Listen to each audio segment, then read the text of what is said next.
In the previous session, we have understood how to apply aggregate cash flow method. It was simple comparison of PV of inflows and outflows, and we have to compare both the scenarios, that is continuing scenario and the new project scenario. Then we have to take a decision. Now let's see what is incremental cash flow method. In incremental cash flow method, what we'll do is we'll find out the incremental cash flows from all dimensions. When new asset is purchased, there is an incremental investment, right? When new asset is purchased, there is an incremental investment. So what is incremental investment? I'm going to purchase a new asset. So purchase of new asset, that's going to involve cash outflow, but I will sell my old asset less net sale value of old asset. So there is going to be an inflow. Okay, so there is an outflow on one side, there is an inflow on the other side. So this net is going to be my incremental investment. Then I should also capture what are my incremental operational flows. I mean, what are the cash flows I'm going to get? But here the point is I have to capture the incremental cash flow. So how do I do that? Let me write incremental cash flows from operations. And how do I do that? At first, I should capture what is the operational cash flows I'm going to get from this new asset. So I'll have the operational cash flows from new asset, that's going to be an inflow. But when I get this operational cash flows from new asset, I'm going to forego the operational cash flows from my old asset. So let me capture that as well. Okay, let me just change this. Yeah. So when I get cash flows from new asset, I'm going to lose cash flows from old asset. So I'll write less operational cash flows from old asset. So that got to be deducted. So only net should be taken into consideration. So this is my net operational cash flows. Okay. Then we should also capture the incremental terminal flows.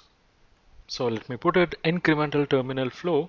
So first I should capture what is going to be the net sale value of new asset. Okay, and I'll capture that. And if I had retained that old asset, that would have been sold now, so I'm going to forego that. So less net sale value of old asset. So I am factoring that.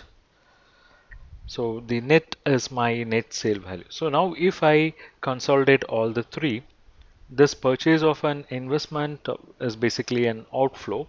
Okay, and this incremental cash flows, it can be inflow, and this terminal flow, it can be an inflow or outflow, it depends. So I'm assuming it is an inflow. So now if we total all the three, okay, what we'll be getting is nothing but the incremental NPV. This is nothing but incremental NPV. So how do we take a decision what this incremental NPV will convey?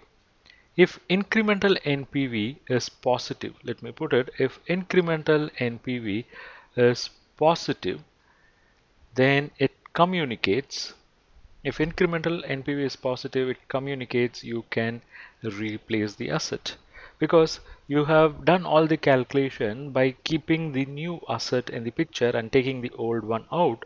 That is, you have taken only the cash flows arising incrementally out of the new asset. And if that is saying positive, you can replace. And so if incremental NPV is negative, okay, then you should not replace, you should continue with the usage of the asset. So this is how incremental cash flow works, and it is one of the beautiful tool, but this tool has got its own limitations. So what are the limitations? The limitations of incremental cash flow. Incremental cash flow approach will not work. Number one, it will not work if life of two assets are different. If life are different, then incremental cash flow approach will not work. But the point here is This approach will not work when lives are different, provided only if projects are repeatable.